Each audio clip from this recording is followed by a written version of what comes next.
Tenth science की online classes में मैं पूर्ण सोलंकी आपका स्वागत करता हूँ।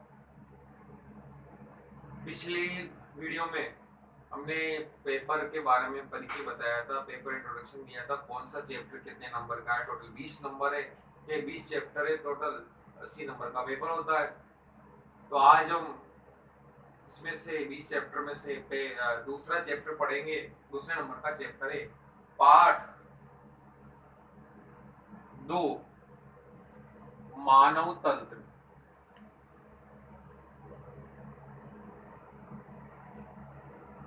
मानव तंत्र कितने अंक का है? ये 6 अंक का। और ध्यान रखना, इसमें से बड़ा क्वेश्चन आता है, राजस्थान बोर्ड के अंदर बड़ा क्वेश्चन आता है, निबंधात्मक प्रश्न आता है, 6 नंबर का है। सबसे बड़ा जो चैप्टर भी है, सबसे बड़ा लंबा है और अच्छा चैप्टर भी है और इम्पोर्टेंट चैप्टर भी है, अच्छे मार्क्स का है, नंबर भी ज्यादा है। कंसेप्चुअल ध्यान से पढ़ना क्लास को, और कोई दिक्कत हो तो ग्रुप में से व्हाट्सएप ग्रुप के द्वारा कमेंट करके बता दी मुझे। तो देखते हैं मानव तंत्र।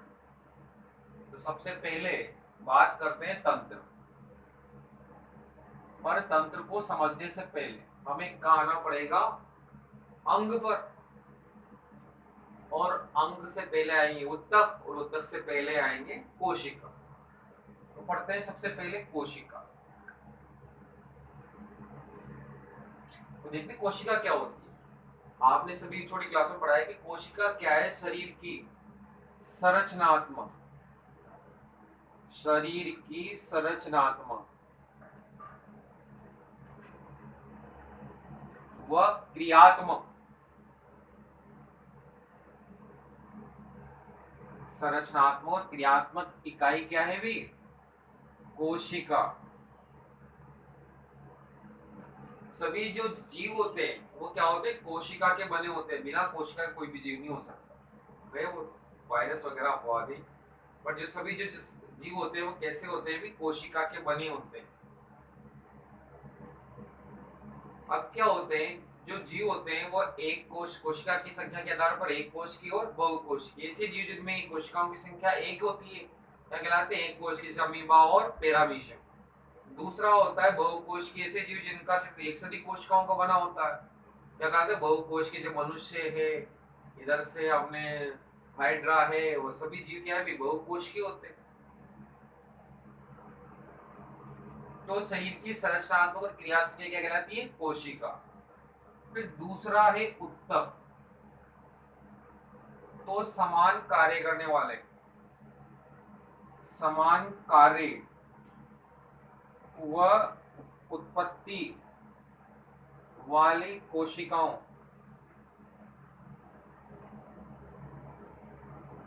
कोशिकाओं का समूह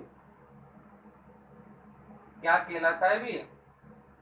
उत्तक कहलाता है। तो ऐसी कोशिकाओं का समूह जो कार्य में समान हो, उत्पत्ति में समान हो, तो उसी को अपन क्या कहते हैं? उत्तक। और उत्तक मिलकर के किसका निर्माण करते हैं? अंग का।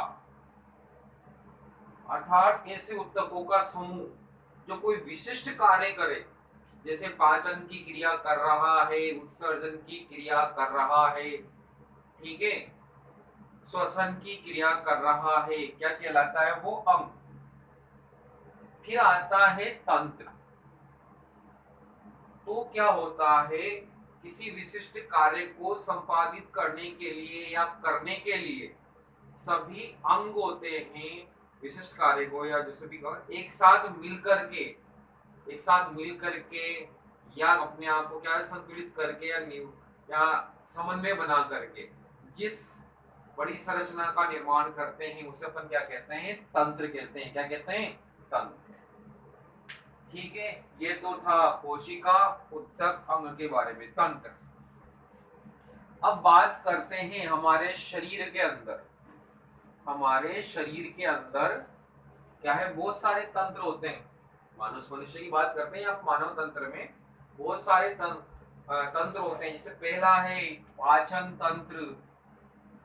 तंत्र के उदाहरण पाचन तंत्र, श्वसन तंत्र, जिनको पढ़ेंगे इस चैप्टर के अंदर पाठ में। श्वसन तंत्र, फिर आ रहा है रक्त व परिसंचरण तंत्र,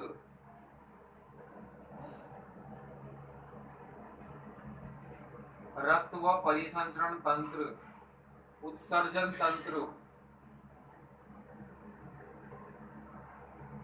उत्सर्जन तंत्र, फिर क्या आता है भाई, उत्सर्जन तंत्र के अलावा क्या है भाई, तंत्रिका तंत्र, जनन तंत्र, जनन तंत्र, तंत्रिका तंत्र, और लास्ट में पढ़ेंगे अंतःस्रावी,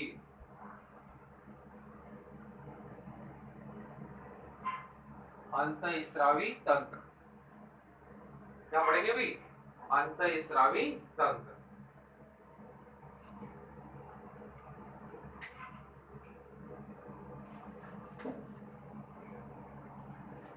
कितनी,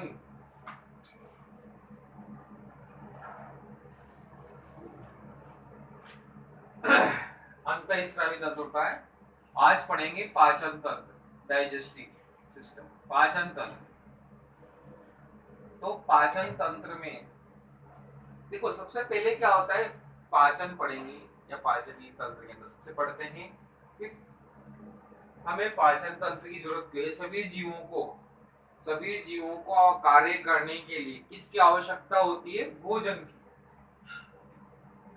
कार्य करने के लिए किसकी आवश्यकता होती है भी, पोषक पदार्थों की, या कार्य करने के लिए किसकी आवश्यकता होती है, ऊर्जा की।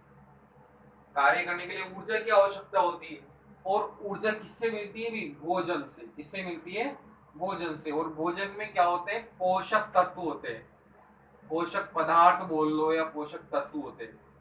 अब पोषक पदार्थ भी क्या होते हैं, बहुत सारे प्रकार के होते हैं। कार्बोहाइड्रेट, प्रोटीन, वसा पढ़ा आपने, खनिज लवण व जल, पहले चैप्टर में भोजन फूड और स्वास्थ्य में ये कार्बोहाइड्रेट, प्रोटीन, वसा। कार्बोहाइड्रेट जो शरीर को ऊर्जा प्रदान करता है, प्रोटीन शरीर का निर्माण करता है, वसा क्या करता है, ये सुडोर वगैरह बनाता है, खनिज लवण और जल। और विटामिन, ये सब क्या है भी, भोजन के पोषक पदार्थ हैं। तो पोषक पदार्थों को क्या किया जाता है, ग्रहण कर लेते हैं, ग्रहण करते हैं। ग्रहण करने के लिए जो ग्रहण करने के बाद ये क्या होते हैं, जो इनमें क्या होते हैं, जो पोषक पदार्थों के या भोजन के जो अणु होते हैं वो कैसे होते हैं, भोजन के जो अणु होते हैं वो कैसे होते हैं, जटिल व बड़े होते हैं। ऐसे होते भी जटिल और बड़े होते हैं। जैसे कार्बोहाइड्रेट तो उनको मिलता नहीं, स्टार्च वगैरह इसके रूप में मिलता है, ठीक है। तो भोजन के अणु जो जटिल व बड़े होते हैं ना, उनको क्या होता है, रासायनिक अभिक्रिया के द्वारा या रासायनिक प्रक्रम के द्वारा, रासायनिक प्रक्रम, भौतिक प्रक्रम के द्वारा क्या होता है, इन छोटे, इसमें क्या होते हैं, छोटे व सरल अणुओं में बदल दिया जाता है।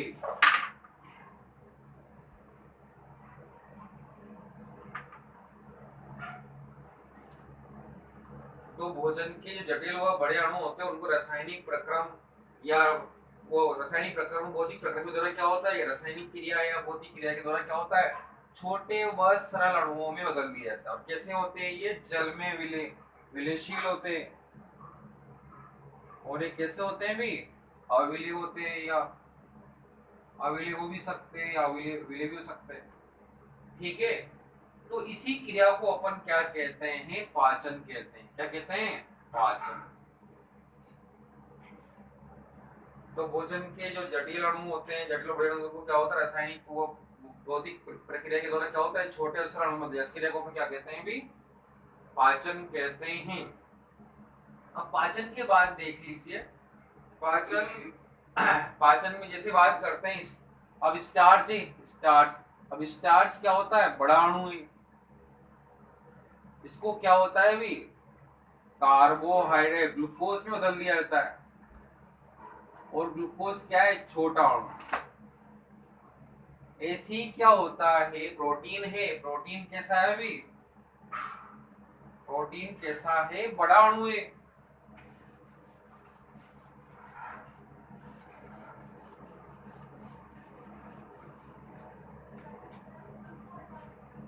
प्रोटीन कैसा है, बड़ा अणु है। इसको क्या होता है, एंजाइम के द्वारा किसमें दिया जाता है, एमिनो अम्ल में, अमीनो अम्ल बोलो या एमिनो अम्ल, अमीनो अम्ल में बदल दिया जाता है। तो ये तो बड़ा अणु है और ये कैसा है, छोटा अणु।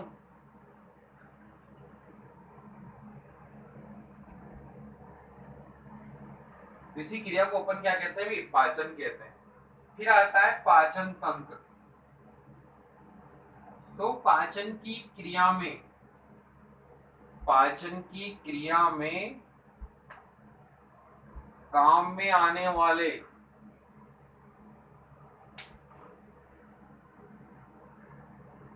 सभी अंग मिलकर के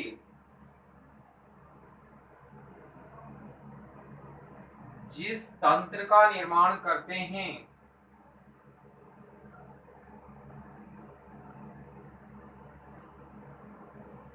उसे क्या कहते हैं, पाचन तंत्र कहते हैं। तो पाचन की क्रिया में काम आने वाले सभी अंग मिलकर के जिस तंत्र का निर्माण करते हैं उसे क्या कहते हैं, पाचन तंत्र कहते हैं।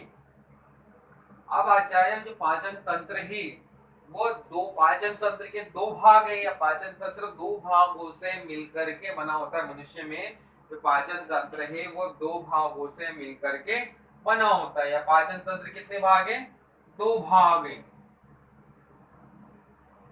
पहला है आहार नाल, एलिमेंट्री कैनाल, आहार नाल जो एक लंबी नलिका होती है मुख से लेकर के गुदा तक। दूसरा है पाचक ग्रंथियां या पाचन ग्रंथियां, पाचक ग्रंथियां। अब आता है आहार नाल के कितने भाग होते हैं, 7 या 8 भाग होते हैं। पाचक ग्रंथियां कितने प्रकार की होती है, 3 प्रकार की होती है। ठीक है, पाचक ग्रंथियां 3 होती है। कौन कौन, आहार नाल कल डायग्राम बनाएंगे पाचन तंत्र का, उसमें समझाऊंगा मैं। 8 या 9 भाग होते हैं। पाचक ग्रंथियां कितने प्रकार की होती है, 3 तरह के, 3 है। पहला है लार ग्रंथियां, ये सभी दोनों सहायक पाचक ग्रंथियां बोलते हैं, पाचन क्रिया में सहायक होती है। लार ग्रंथियां, यकृत, यकृत, और है दूसरा है, तीसरा है अग्नाशय। अग्नाशय, इसे नोट्स बनाते चले, मैं बताता जाता हूँ रफ नोट्स, और समझते चले। और कोई दिक्कत हो तो ग्रुप में कमेंट्स करके बताएं। धन्यवाद।